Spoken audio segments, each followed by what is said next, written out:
90കളുടെ ആരംഭത്തിനു മുമ്പ് body building പ്രധാനമായും സൗന്ദര്യം, സമമിതി, ഒഴുക്ക്, ഒരു യുദ്ധവീരനായ യോദ്ധാവിനേക്കാൾ മൈക്കൽ ആഞ്ചലോയുടെ ഡേവിഡിനെ പോലെ തോന്നിക്കുന്ന ഒരു ശരീരം രൂപപ്പെടുത്തുന്ന കല എന്നിവയെക്കുറിച്ചായിരുന്നു. എന്നാൽ പിന്നീട് അതെല്ലാം തകർത്ത മനുഷ്യൻ വന്നു. ഇംഗ്ലണ്ടിലെ ബർമിംഗ്ഹാമിന്റെ ആഴങ്ങളിൽ നിന്ന് കായികരംഗം ഇതുവരെ കണ്ടിട്ടില്ലാത്ത ഒരു ശരീരഘടനയിൽ നിന്ന് വ്യത്യസ്തമായ ഒരു ശരീരഘടന ഉയർന്നുവന്നു. ഗ്രാനൈറ്റ് കടുപ്പമുള്ളതും ക്രൂരമായി ഇടതൂർന്നതും വിചിത്രമായി ഭീമാകാരവുമായ ഗ്രാനൈറ്റ് അദ്ദേഹത്തിന്റെ മുൻഗാമികളെപ്പോലെ മിനുസപ്പെടുത്തിയിരുന്നില്ല. അദ്ദേഹത്തിന് അതേ കൃത്യമായ ഒഴുക്കുമുണ്ടായിരുന്നില്ല. അത് ഏറ്റവും മനോഹരമായ ശരീരഘടനയല്ല, പക്ഷേ അത് നിഷേധിക്കാനാവാത്തതായിരുന്നു.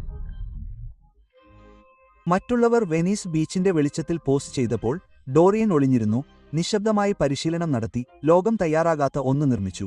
അദ്ദേഹം വേദിയിൽ കയറിയപ്പോൾ ഇതിനകം വളരെ വൈകിപ്പോയിരുന്നു. ഇത് ഒരു പുതിയ ചാമ്പ്യൻ മാത്രമായിരുന്നില്ല, ഇത് മിക്കവാറും ഒരു പുതിയ തരം ബോഡി ബിൽഡറായിരുന്നു. രഹസ്യം ജനിതകശാസ്ത്രം മാത്രമായിരുന്നില്ല, അത് ഗിയർ മാത്രമായിരുന്നില്ല, ഭാഗ്യവുമല്ല. അതിന്റെ ഒരു വലിയ ഭാഗം അദ്ദേഹത്തിന്റെ പരിശീലന ശൈലിയായിരുന്നു. ടെമ്പിൾ ജിമ്മിലെ തടവറയിൽ അദ്ദേഹം കെട്ടിച്ചമച്ച ഒരു തത്വചിന്ത, ബലഹീനയ്ക്ക് ഇടം നൽകാത്തതത്ര ക്രൂരമായ ഒരു സംവിധാനം, സാധാരണക്കാരോട് കരുണയില്ല, പരാജയത്തിലേക്ക് അടുക്കുന്നു.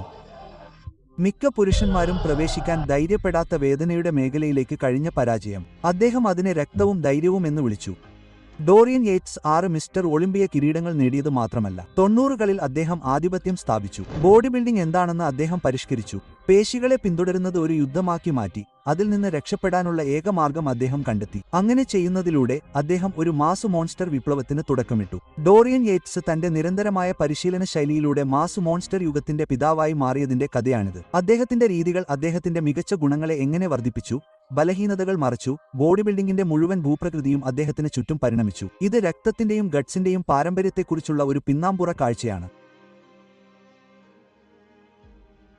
ഇപ്പോൾ വിപ്ലവം മനസ്സിലാക്കാൻ നിങ്ങൾ അതിനു മുമ്പുള്ള ലോകത്തെ മനസ്സിലാക്കണം. 60കളിലും 7കളിലും 80കളിലും ബോഡി ബിൽഡിംഗ് പ്രധാനമായും സൗന്ദര്യശാസ്ത്രം, സമമിതി, ഒഴുക്ക് എന്നിവയെ അടിസ്ഥാനമാക്കിയുള്ളതായിരുന്നു. 8 തവണ മിസ്റ്റർ ഒളിമ്പിയ ആയിരുന്ന ലീ ഹാനി ആ കാലഘട്ടത്തിൽ ആധിപത്യം സ്ഥാപിച്ച രാജാവായിരുന്നു. സന്തുലിതാവസ്ഥയെയും പൂർണ്ണതയെയും പ്രതിനിധീകരിക്കുന്ന ശരീരഘടനയുള്ള വ്യക്തിയായിരുന്നു അദ്ദേഹം. സ്വന്തം നിലയിൽ ലീ ഹാനി ഒരു ബഹുജന രാക്ഷസനായിരുന്നു.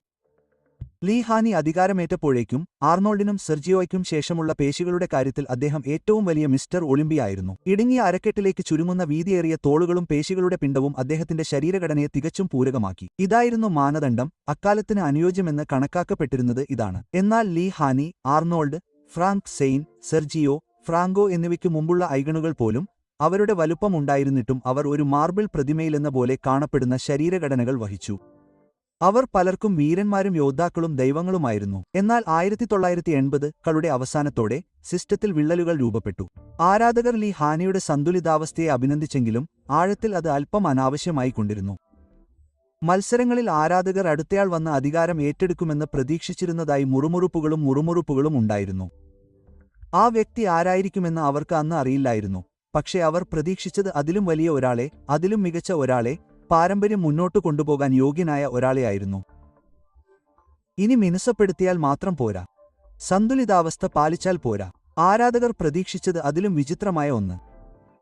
മസിൽ മിനുസപ്പെടുത്തിയതിന്റെ താടിയെല്ല് പൊട്ടിക്കുന്ന, തൊലി കീറുന്ന അന്യമായ രൂപം അവർ ആഗ്രഹിച്ചു.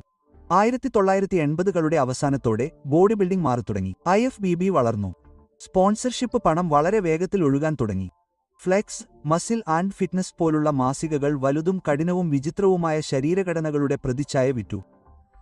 അപ്പോൾ 1990 ആയപ്പോഴേക്കും ചോദ്യം ബോഡി ബിൽഡിംഗ് പരിണമിക്കുമോ എന്നല്ല, ആ പരിണാമം എങ്ങനെയിരിക്കും എന്നതായിരുന്നു. എന്നാൽ കഴിഞ്ഞ കുറച്ചു വർഷങ്ങളായി ആരും അത് തിരിച്ചറിയാതെ നിഴലുകളിൽ ആ ചോദ്യത്തിനുള്ള ഉത്തരം എഴുതപ്പെട്ടുകൊണ്ടിരുന്നു. കാലിഫോർണിയയിൽ നിന്ന് വളരെ അകലെ, ആരും കേട്ടിട്ടുപോലുമില്ലാത്ത ഒരു നിലവറയിൽ ഇരുമ്പുകൊണ്ട് ഒരു മനുഷ്യൻ സ്വയം കൊത്തിയെടുത്തുകൊണ്ടിരിക്കുകയായിരുന്നു. സ്പോൺസർമാരില്ല, ആരവങ്ങളില്ല, ശ്രദ്ധയില്ല, വിയർപ്പ്, അച്ചടക്കം, വേദന എന്നിവ മാത്രം. ലോകം സൗന്ദര്യശാസ്ത്രത്തെ പ്രശംസിച്ചപ്പോൾ വ്യത്യസ്തമായ ഒന്ന്, കൂടുതൽ സാന്ദ്രമായത്, കഠിനമായ ഒന്ന് അദ്ദേഹം നിർമ്മിക്കുകയായിരുന്നു. ബോഡി ബിൽഡിംഗിന് ഇതുവരെ അത് അറിയില്ലായിരുന്നു. പക്ഷേ അതിന്റെ ഭാവി ഇതിനകം ഇവിടെയുണ്ട്. 1991-ൽ രാജാവ് ലീ ഹാനി 8ാമത്തെയും അവസാനത്തെയും തവണ തന്റെ കിരീടം സംരക്ഷിച്ചു. അദ്ദേഹം വിജയിയായി നിന്നു, എക്കാലത്തെയും മികച്ചവരിൽ ഒരാളായി ഒരു പാരമ്പര്യം ഉറപ്പിച്ചു. തുടർന്ന് അദ്ദേഹം നടന്നു. ബോഡി ബിൽഡിംഗിന്റെ സിംഹാസനം ശൂന്യമായിരുന്നു. അദ്ദേഹത്തിന്റെ തൊട്ടടുത്ത് നിന്നപ്പോൾ ഒളിമ്പിയ അരങ്ങേറ്റത്തിൽ 2ാം സ്ഥാനം നേടിയത് എല്ലാം മാറ്റുന്ന ഒരു മനുഷ്യനായിരുന്നു.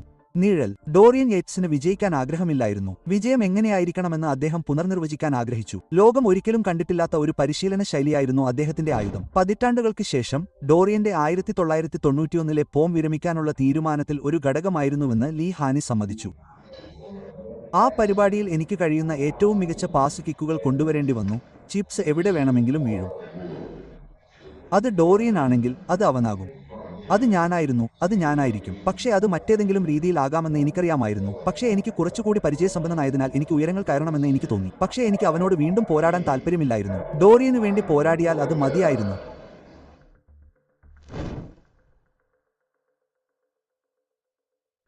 ഡോറിയൻ ആൻഡ്രൂ മാൻഡസ് യേറ്റ്സ് കാലിഫോർണിയയിലെ സൂര്യപ്രകാശത്തിൽ ജനിച്ചില്ല.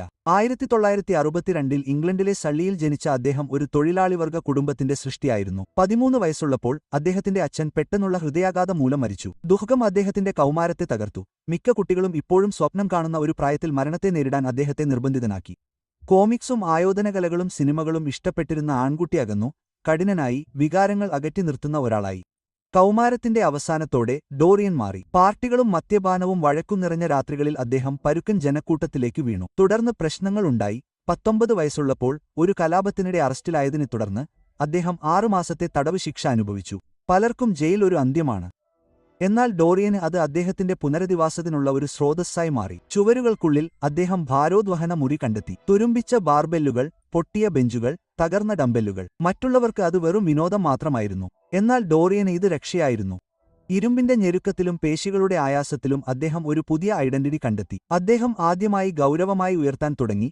തന്റെ കോപവും സങ്കടവും അസംസ്കൃത ശാരീരിക പ്രയത്നത്തിലേക്ക് മാറ്റാൻ തുടങ്ങി. ഇത് അദ്ദേഹത്തിന്റെ തെറാപ്പി മാത്രമല്ല, അദ്ദേഹത്തിന്റെ പുതിയ അഭിനിവേശവുമായി മാറി. 6 മാസത്തിനു ശേഷം അദ്ദേഹം പുറത്തുപോയപ്പോൾ അദ്ദേഹം ബർമിംഗ്ഹാമിൽ നിന്നുള്ള മറ്റൊരു കുട്ടി മാത്രമായിരുന്നില്ല. അദ്ദേഹം വലുതും ശക്തനും മൂർച്ചയുള്ളവനുമായിരുന്നു. അതിലും പ്രധാനമായി അദ്ദേഹത്തിന് ഉദ്ദേശ്യം നൽകുന്ന ഒന്ന് അദ്ദേഹം കണ്ടെത്തി. പുറത്തു തിരിച്ചെത്തിയപ്പോൾ ഡോറിയൻ തന്റെ ജീവിതത്തിൽ ഘടന തേടി. പക്ഷേ അദ്ദേഹത്തിന്റെ യഥാർത്ഥ ശ്രദ്ധ ഇപ്പോഴും ജിം ആയിരുന്നു. അദ്ദേഹം അമിതമായി പരിശീലനം നേടി. കയ്യിൽ കിട്ടുന്ന എല്ലാ ബോഡി ബിൽഡിംഗ് മാസികകളും വായിച്ചു.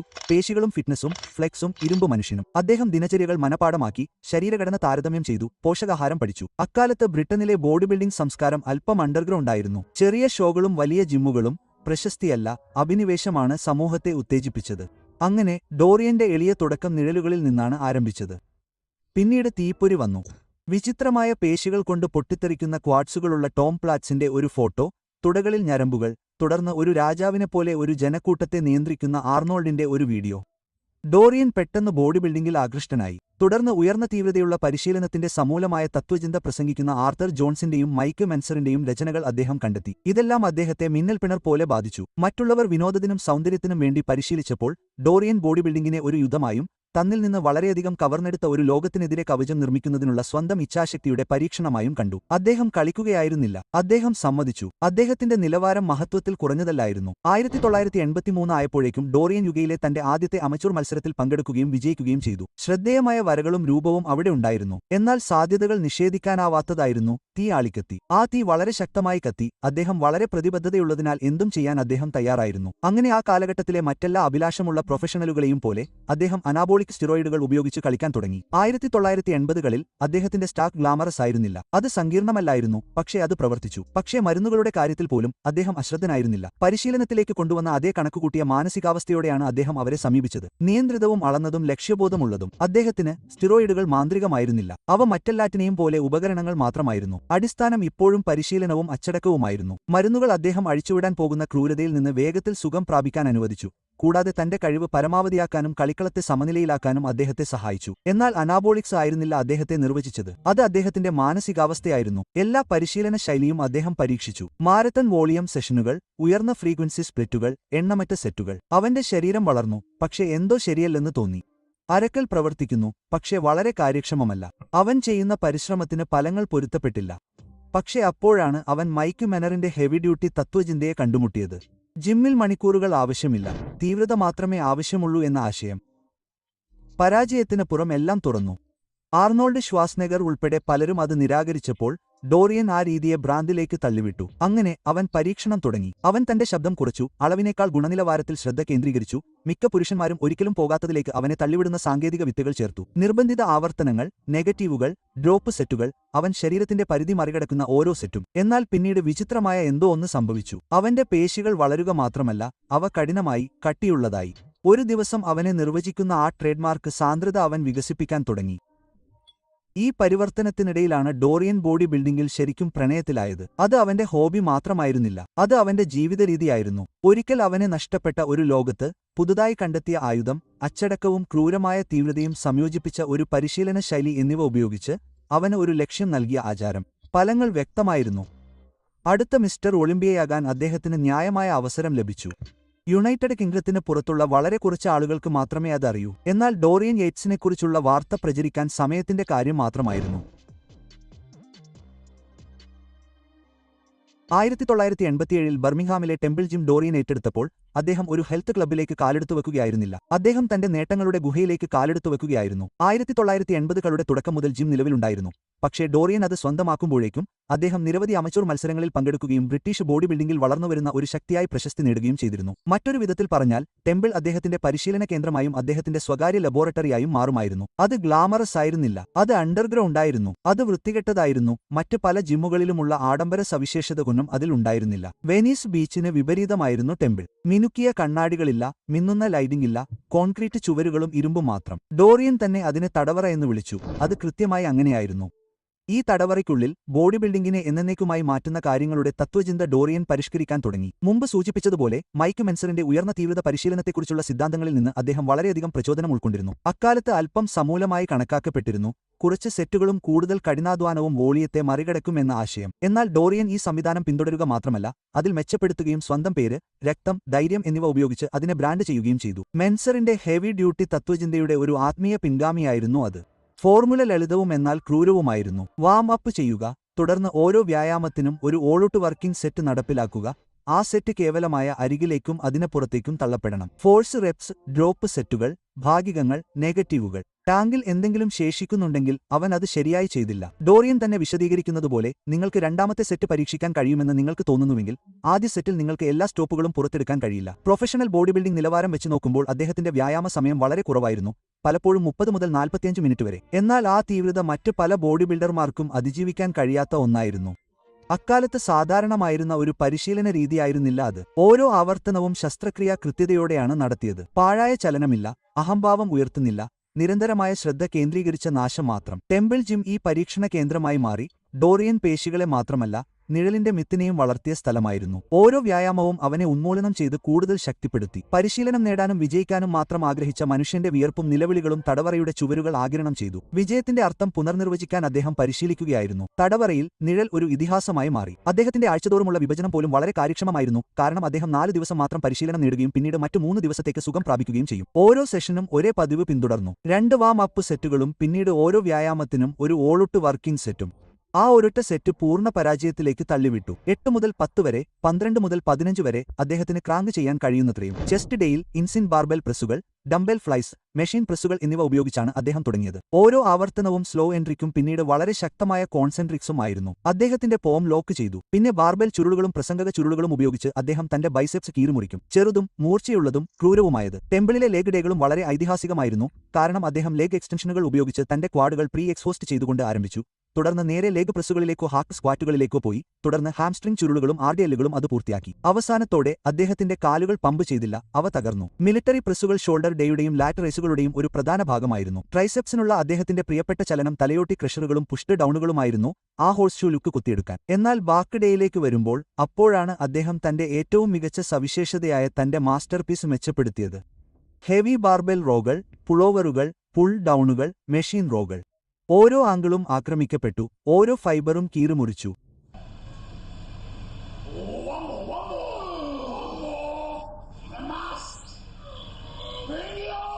വീഡിയോ. അതെ, അദ്ദേഹത്തിന്റെ പുറം വളരെ കട്ടിയുള്ളതും വിശദവുമായി തീർന്നിരുന്നു. അത് ബോഡി ബിൽഡിംഗ് ഇതുവരെ കണ്ടിട്ടില്ലാത്ത ഒരു പുതിയ മാനദണ്ഡം സൃഷ്ടിച്ചു. അഡോറിയൻ യേറ്റ്സിനെ അറിയാത്ത ആർക്കും ഒരു ചെറിയ ഗവേഷണം പോലും അദ്ദേഹത്തിന്റെ ഏറ്റവും ശ്രദ്ധേയമായ ഗുണമാണെന്ന് മനസ്സിലാക്കാൻ കഴിയും. മറ്റാർക്കും ആ പിണ്ഡം ഉണ്ടായിരുന്നില്ല, മറ്റാർക്കും ആ വിശദാംശം ഉണ്ടായിരുന്നില്ല, മറ്റാർക്കും ആ കണ്ടീഷനിംഗ് ഇല്ലായിരുന്നു. ഒരു പാക്കേജിൽ പോലുമില്ല. അത് അദ്ദേഹത്തിന്റെ ഏറ്റവും മികച്ച സവിശേഷതയായിരുന്നു, അദ്ദേഹത്തിന് അത് അറിയാമായിരുന്നു. ഡോറിയനെ അവതരിപ്പിക്കുന്ന മാധ്യമങ്ങളിലെ ഏറ്റവും മികച്ച ചില ചിത്രങ്ങൾ നോക്കുമ്പോൾ അദ്ദേഹത്തിന്റെ പുറം അതിന്റെ ഏറ്റവും മികച്ച കലാരൂപത്തെ പ്രതിനിധീകരിക്കുന്നു. മറ്റു പല മത്സരാർത്ഥികൾക്കും ഒടുവിൽ ഭയപ്പെടുത്തുന്നതായി മാറിയത് എല്ലാ വർഷവും അദ്ദേഹം വലുതാകുമെന്ന വസ്തുതയായിരുന്നു. ചോദ്യം എത്ര വലുതായിരുന്നു? ആ ചോദ്യത്തിനുള്ള ഉത്തരം പലപ്പോഴും വളരെ വലുതായിരുന്നു. പക്ഷേ അത് വലുപ്പം മാത്രമല്ല. അദ്ദേഹത്തിന് ഉണ്ടായിരുന്ന തരി കാഠിന്യത്തിന്റെയും ചർമ്മം വളരെ ഇറുകിയതായി തോന്നിയതിനാൽ അത് കടലാസ് നേർത്തതായി കാണപ്പെട്ടു. ഓരോ വരയും കല്ലിൽ കൊത്തിവെച്ചതായി കാണപ്പെട്ടു. കൂടാതെ കൂടുതൽ സ്ട്രൈഡ് ഗ്ലൂട്ടുകളും ഹാംസ്ട്രിംഗുകളും ആഴത്തിലുള്ള വേർതിരിവോടെ അദ്ദേഹം എല്ലാ വർഷവും കണ്ടീഷനിംഗിൽ ഒരു പുതിയ മാനദണ്ഡം സ്ഥാപിക്കുമെന്ന വസ്തുതയും അതോടൊപ്പം ചേർക്കുക. 9 കളിൽ വേദിക്ക് തയ്യാറാവുക എന്നതിന്റെ അർത്ഥം അദ്ദേഹം പുനർനിർവചിച്ചു. തന്റെ ശബ്ദം വളരെ കുറവായിരുന്നതിനാലാണ് അടുത്ത വ്യായാമത്തിനായി പൂർണ്ണമായും സുഖം പ്രാപിക്കാൻ അദ്ദേഹത്തിന് കഴിഞ്ഞത്. ഓരോ തവണയും അദ്ദേഹം കൂടുതൽ കഠിനാധ്വാനം ചെയ്യുമായിരുന്നു. ഇനി 1992 ഫ്ലാഷ് റിക്ക് ചെയ്തു. സിംഹാസനം അവിടെ ഉണ്ടായിരുന്നു. ആ ശൂന്യതയിലേക്ക് ബർമിംഗ്ഹാമിൽ നിന്നുള്ള ഒരാൾ നിശബ്ദതയിൽ പരിശീലനം നേടി. കഴിഞ്ഞ വർഷം ഒളിമ്പിയയിൽ അരങ്ങേറ്റം കുറിച്ചപ്പോൾ അദ്ദേഹം രണ്ടാമതെത്തി. പക്ഷേ അദ്ദേഹം വരുമെന്ന് എല്ലാവർക്കും അറിയാമായിരുന്നു. അടുത്ത വർഷം ഹെൽസിംകിയിൽ അദ്ദേഹം എന്താണ് കൊണ്ടുവരുമെന്ന് അവർക്ക് അറിയില്ലായിരുന്നു. കെവിൻ ലെവറോണിനെ മറികടന്ന് അദ്ദേഹം തന്റെ ആദ്യത്തെ മിസ്റ്റർ ഒളിമ്പിയ നേടി. ആ $50,000 ചെക്ക് കെവിൻ ലിയോണിന് നൽകി.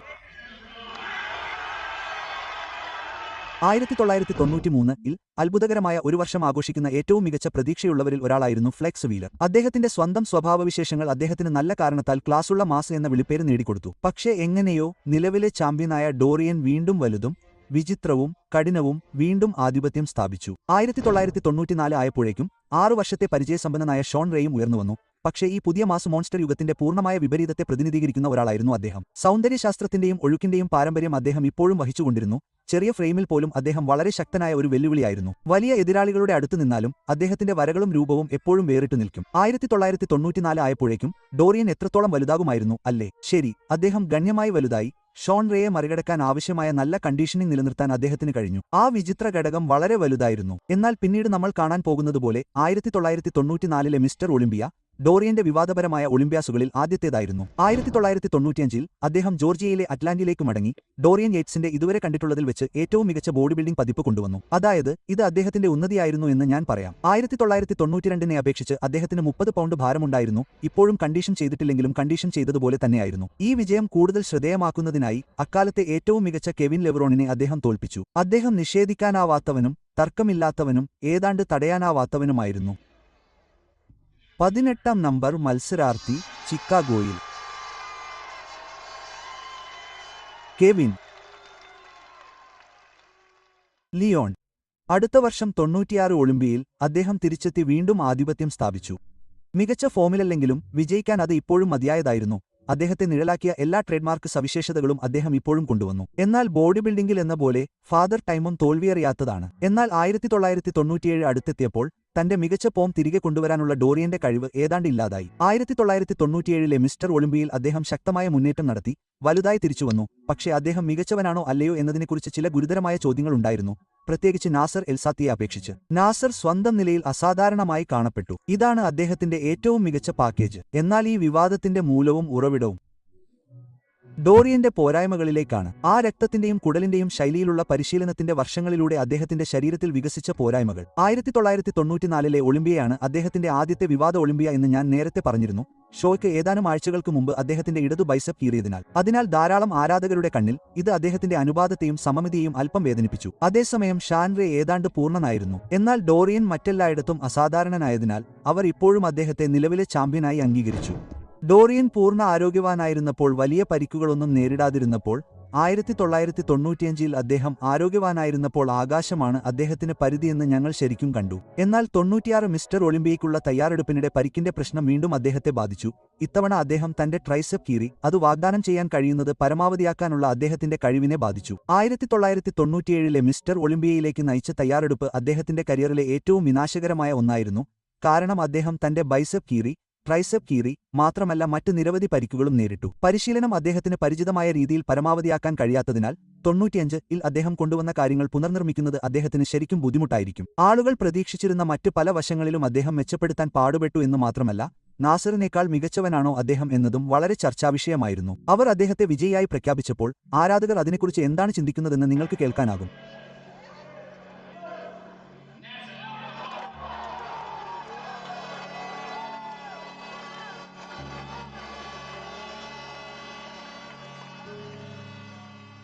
ഈ ഒളിമ്പിയ എക്കാലത്തെയും ഏറ്റവും വിവാദപരമായ ഒന്നല്ലെങ്കിൽ എക്കാലത്തെയും ഏറ്റവും വിവാദപരമായ ഒന്നായി കണക്കാക്കപ്പെടുന്നു. ഇപ്പോൾ അദ്ദേഹത്തിന്റെ എല്ലാ മത്സരാർത്ഥികൾക്കും ശക്തികളുണ്ടായിരുന്നു, അവർക്കെല്ലാം കഴിവുകളുണ്ടായിരുന്നു. എന്നാൽ ഡോറിയന്റെ അടുത്ത് നിൽക്കുമ്പോൾ അവരുടെ സൗന്ദര്യം അല്പം ദുർബലമായി കാണപ്പെട്ടു. അദ്ദേഹത്തിന്റെ വലുപ്പം, സാന്ദ്രത, കണ്ടീഷനിംഗ് എന്നിവ ഒരു ദശാബ്ദക്കാലത്തേക്ക് വളരെ വലുതായിരുന്നു. തുടർച്ചയായ 6 വർഷത്തേക്ക് ആർക്കും അദ്ദേഹത്തെ തൊടാൻ കഴിഞ്ഞില്ല. പിന്നീട് അത് ആരംഭിച്ചതുപോലെ തന്നെ വേഗത്തിൽ അത് അവസാനിച്ചു. വർഷങ്ങളോളം ശരീരത്തിലുണ്ടായ നിരന്തരമായ ക്രൂരതയാൽ തകർന്നതും കീറിമുറിച്ചതുമായ ഡോറിയൻ 98-ലെ ഒളിമ്പിയയ്ക്കുള്ള പരിശീലനത്തിനിടെ മറ്റൊരു പരിക്കിന് ശേഷം താൻ അവസാനിച്ചുവെന്ന് തീരുമാനിച്ചു. തുടർച്ചയായ 3-ാമത്തെ വർഷമാണ് അദ്ദേഹത്തിന് പരിക്കേറ്റ ഒരു ഓഫ് സീസൺ ഉണ്ടായിരുന്നത്. മിസ്റ്റർ ഒളിമ്പിയ അദ്ദേഹത്തിന് മേൽ ചുമത്തിയ നഷ്ടത്തോടൊപ്പം അത് ഇനി വിലമതിക്കുന്നതല്ല. അദ്ദേഹത്തിന് ആ തീ നഷ്ടപ്പെട്ടു, ആ തീപ്പൊരി നഷ്ടപ്പെട്ടു. അദ്ദേഹം മുന്നോട്ടു പോകാൻ തയ്യാറായിരുന്നു. കൂടാതെ അദ്ദേഹത്തിന്റെ നിഴൽ വിളിപ്പേരുമായി പൂർണ്ണമായും പൊരുത്തപ്പെട്ടു. അദ്ദേഹം അതും ഇരുട്ടിൽ സൂക്ഷിച്ചു. മിസ്റ്റർ ഒളിമ്പിയയ്ക്ക് ആഴ്ചകൾക്ക് മുമ്പ് അദ്ദേഹം തിരിച്ചുവന്ന് തന്റെ കിരീടം നിലനിർത്താൻ പോകുന്നില്ലെന്ന് തീരുമാനിച്ചിരുന്നു. പക്ഷേ അദ്ദേഹം ആരോടും പറഞ്ഞില്ല. ബാക്കിയുള്ളവർ ഒരിക്കലും പ്രത്യക്ഷപ്പെടാത്ത വലിയതും മികച്ചതുമായ ഒരു ഡോറിയനെ പ്രതീക്ഷിച്ചിരുന്നു. ആ ദിവസം വരെ അവർക്കറിയില്ലായിരുന്നു റോണി കോൾമാൻ ബഹുജന രാക്ഷസ കാലഘട്ടത്തിന്റെ ടോർച്ച് വഹിക്കാൻ പോകും. ബോഡി ബിൽഡിംഗിന്റെ DNA മാറ്റി സൂര്യാസ്തമയത്തിലേക്ക് നടക്കാൻ ഡോറിയൻ യേറ്റ്സ് തയ്യാറായിരുന്നു. ആ ഘട്ടത്തിൽ തന്റെ ശരീരത്തിന് വരുത്തിയ നിരവധി നാശനഷ്ടങ്ങളുമായി അദ്ദേഹം പൊരുത്തപ്പെടേണ്ടിവന്നു. എല്ലാ ദിവസവും പരാജയത്തെ മറികടക്കുമ്പോൾ ഒരു വില നൽകേണ്ടിവരും. ഡോറിയൻ യേറ്റ്സിന് ആ വില അദ്ദേഹത്തിന്റെ ശരീരമായിരുന്നു. 90കളുടെ തുടക്കത്തിൽ അടയാളങ്ങൾ ഇതിനകം ഉണ്ടായിരുന്നു. 90കളുടെ അവസാനത്തോടെ ആ പരിക്കുകളുടെ വിനാശകരമായ സ്വഭാവം വളരെ വ്യക്തമായി.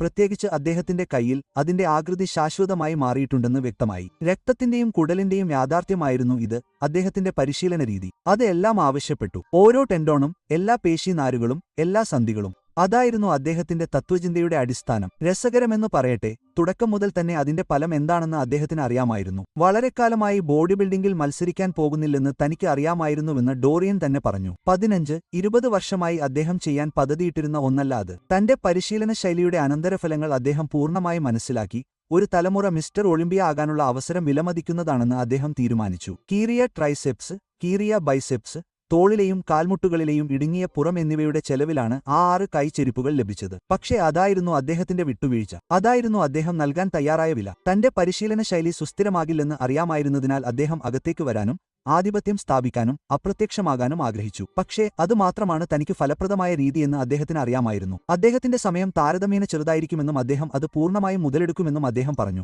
എന്തായാലും അദ്ദേഹം പ്രതീക്ഷിച്ചതിലും അല്പം കൂടുതൽ മത്സരിച്ചിരിക്കാനാണ് സാധ്യത. ഇക്കാലത്ത് പല ബോഡി ബിൽഡർമാരും പ്രായമാകുമ്പോൾ അവർ അവരുടെ പരിശീലന ശൈലികൾ മാറ്റുന്നു. കൂടുതൽ സമയം പരിശീലിക്കാനും അവരുടെ കരിയർ ശരിക്കും വർദ്ധിപ്പിക്കാനും കഴിയുന്ന തരത്തിൽ അവർ അവരുടെ വീണ്ടെടുക്കൽ മാറ്റുന്നു. എന്നാൽ 1990കളിലെ മാനസികാവസ്ഥ ഇതായിരുന്നില്ല. ഇപ്പോൾ വർഷങ്ങളോളം തടവറയിൽ നടന്ന യുദ്ധത്തിനുശേഷം ഡോറിയൻ യേറ്റ്സ് വളരെ വ്യത്യസ്തമായ ഒന്നിലേക്ക് തിരിഞ്ഞു. അദ്ദേഹം ഒരിക്കലും സങ്കൽപ്പിച്ചിട്ടില്ലാത്ത ഒന്ന്. യോഗ.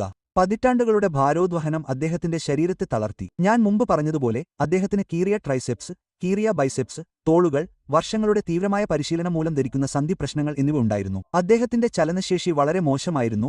ഭ്രമണങ്ങൾ, നീട്ടലുകൾ, ബാലൻസ് പോസുകൾ തുടങ്ങിയ ലളിതമായ ചലനങ്ങൾ വർഷങ്ങളായി ബോഡി ബിൽഡിംഗ് സൃഷ്ടിച്ച കാഠിന്യത്തെ തുറന്നുകാട്ടി. മറ്റാരെയും പോലെ അദ്ദേഹം ആദ്യമായി യോഗയിലേക്ക് കാലെടുത്തു വെച്ചപ്പോൾ അത് ഒരു പോരാട്ടമായിരുന്നു. അത് മനസ്സിലാക്കാവുന്നതേയുള്ളൂ, കാരണം അത് തീവ്രതയുടെ പൂർണ്ണ വിപരീതമാണ്. ഒളിമ്പിയ തലത്തിൽ പരിശീലനം എന്നത് സ്വന്തം വേഗതയിൽ പോകുന്നതിനെക്കുറിച്ചാണെങ്കിൽ യോഗ എന്നത് സ്വന്തം വേഗതയിൽ പോകുന്നതിനെക്കുറിച്ചാണ്. അതിനാൽ ഡോറിയനെ സംബന്ധിച്ചിടത്തോളം അത് പരിശീലനത്തിലെ മാറ്റത്തെ പോലെ തന്നെ മാനസികാവസ്ഥയിലും ഒരു മാറ്റമായിരുന്നു. ഒരു കാലത്ത് തന്റെ ശരീരത്തെ പരാജയത്തിനപ്പുറം നിർബന്ധിച്ചു പരിശീലിപ്പിച്ച ഒരു മനുഷ്യന് യോഗയ്ക്ക് വിപരീതമായ ശാന്തതയും ക്ഷമയും ആവശ്യമാണ്. ഒടുവിൽ അദ്ദേഹം അത് സ്വീകരിച്ചു. ഇന്ന് ഡോറിയൻ ദിവസവും യോഗ പരിശീലിക്കുന്നു. മറ്റെന്തിനേക്കാളും മുമ്പ് പലപ്പോഴും രാവിലെ ധ്യാനവുമായി അദ്ദേഹം അതിനെ സംയോജിപ്പിക്കുന്നു. രണ്ടും ജീവിതത്തെ മാറ്റിമറിക്കുന്ന അനുഭവങ്ങളാണെന്ന് അദ്ദേഹം വിളിക്കുന്നു. അഭിമുഖങ്ങളിൽ അദ്ദേഹം അത് വ്യക്തമായി പറഞ്ഞിട്ടുണ്ട്. തന്റെ 30കളിൽ പ്രായപൂർത്തിയായപ്പോൾ ചെയ്തതിനേക്കാൾ 50കളിൽ അദ്ദേഹത്തിന് സുഖം തോന്നുന്നു. പേശികൾ കൊണ്ടല്ല, മറിച്ച് സന്തുലിതാവസ്ഥ കൊണ്ടാണ്. മിസ്റ്റർ ഒളിമ്പിയയാകാൻ വർഷങ്ങളോളം തന്റെ ശാരീരിക ആരോഗ്യത്തിൽ വിട്ടുവീഴ്ച ചെയ്ത ശേഷം സുസ്ഥിരമായിരിക്കേണ്ട ഒരു ശരീരം വികസിപ്പിക്കുകയും പരിപാലിക്കുകയും ചെയ്തുകൊണ്ട് അദ്ദേഹം ഇപ്പോൾ തനിക്ക് എപ്പോഴും ആവശ്യമായ ശരീരം കെട്ടിപ്പടുക്കുകയാണ്. ഡോറിയന്റെ ബോഡി ബിൽഡിംഗ് കരിയർ 1998-ൽ ഫലപ്രദമായി അവസാനിച്ചെങ്കിലും അദ്ദേഹത്തിന്റെ യാത്ര അവസാനിച്ചില്ല. ഭാരോദ്വഹനത്തിൽ നിന്ന് മനസ്സ് ഉയർത്തുന്നതിലേക്കും പേശികൾ തകർക്കുന്നതിൽ നിന്ന് മനസ്സ് തുറക്കുന്നതിലേക്കും അത് മാറി. വേദി കീഴടക്കുന്നതിൽ നിന്ന് ഷിയോബാസയിൽ യോഗ മാറ്റി കീഴടക്കുന്നതിലേക്ക് അദ്ദേഹം എത്തി. ഡോറിയൻ യേറ്റ്സ് വിരമിച്ചപ്പോൾ 6 ചെരുപ്പുകൾ മാത്രം അവശേഷിപ്പിച്ചില്ല. റോണി കോൾമാൻ ഏറ്റെടുത്ത ഒരു പുതിയ ബ്ലൂപ്രിന്റ്, ഒരു പുതിയ മാനദണ്ഡം, ഒരു പുതിയ യുഗം അദ്ദേഹം അവശേഷിപ്പിച്ചു, ഇന്നത്തെ ബോഡി ബിൽഡിംഗ് മേഖലയിൽ നമുക്കുള്ളതിലേക്ക് നയിച്ചു. റോണി, ജെയ് Cutler, Marcus rule, branch Warren, ഫിൽ ഹീത്ത് എന്നിവരെ പിന്തുടർന്ന എല്ലാ അത്ലറ്റുകളെയും ഡോറിയൻ എങ്ങനെയെങ്കിലും സ്വാധീനിച്ചു. എന്നാൽ തടവറയും അദ്ദേഹത്തിന്റെ രക്തത്തിന്റെയും ധൈര്യത്തിന്റെയും തത്വചിന്തയാണ് എല്ലാം ആരംഭിച്ചത്. ഇന്നും തലമുറകളിലെ ലിഫ്റ്റർമാർ ജിമ്മിലെ അച്ചടക്കം, ശ്രദ്ധ, മാനസിക യുദ്ധം എന്നിവയെക്കുറിച്ച് സംസാരിക്കുമ്പോൾ ഡോറിയൻ യേറ്റ്സിനെ പരാമർശിക്കുന്നു. ഫിറ്റ്നസ് വ്യവസായത്തിലെ യുവാക്കളോട് സംസാരിക്കുന്ന ബ്രാൻഡുകളുമായി അദ്ദേഹം ഒരു പ്രധാന സഹകാരിയായതിന്റെ ഒരു വലിയ ഭാഗം ഇതാണ്. അദ്ദേഹത്തിന്റെ ഐകണിക് പരിശീലന ദൃശ്യങ്ങൾ, ഗ്രെയിൻ, അസംസ്കൃതമായത്, ഇപ്പോഴും ഓൺലൈനിൽ പ്രചരിക്കുന്നു, അടുത്ത തലമുറയിലേക്ക് തുടരും. കാരണം ഒരു യഥാർത്ഥ ഇതിഹാസത്തിന്റെ അടയാളം അവർ നേടുന്ന മെഡലുകളല്ല, മറിച്ച് അവർ അവശേഷിപ്പിക്കുന്ന മാറ്റമാണ്. ബർമിംഗ്ഹാമിലെ ജിമ്മുകൾ മുതൽ ലോകത്തിലെ ഏറ്റവും തിളക്കമുള്ള ഘട്ടങ്ങൾ വരെ അഭിനിവേശം അച്ചടക്കത്തെ നേരിടുമ്പോൾ എന്ത് സംഭവിക്കുമെന്നതിന്റെ ഒരു മികച്ച ഉദാഹരണമാണ് ഡോറിയൻ യേറ്റ്സ്. ബോഡി ബിൽഡിംഗിനെ എന്നേക്കുമായി മാറ്റിമറിച്ച മനുഷ്യനായിരുന്നു അദ്ദേഹം. ഈ വീഡിയോയുടെ അവസാനം വരെ നിങ്ങൾ എത്തിയിട്ടുണ്ടെങ്കിൽ കണ്ടതിന് വളരെ നന്ദി. ഡോറിയന്റെ പാരമ്പര്യത്തെക്കുറിച്ച് താഴെ ഒരു അഭിപ്രായം രേഖപ്പെടുത്തി ചർച്ചയിൽ ചേരുക. അൽഗോരിതത്തിൽ ചാനലിന് സഹായകമാകുന്നതിനാൽ വീഡിയോയിൽ ഒരു ലൈക്ക് ഇടുക. ഇതുപോലുള്ള കൂടുതൽ വീഡിയോകൾക്കായി ആ സബ്സ്ക്രൈബ് ബട്ടൺ അമർത്തുക. I am large coffee. കണ്ടതിന് നന്ദി.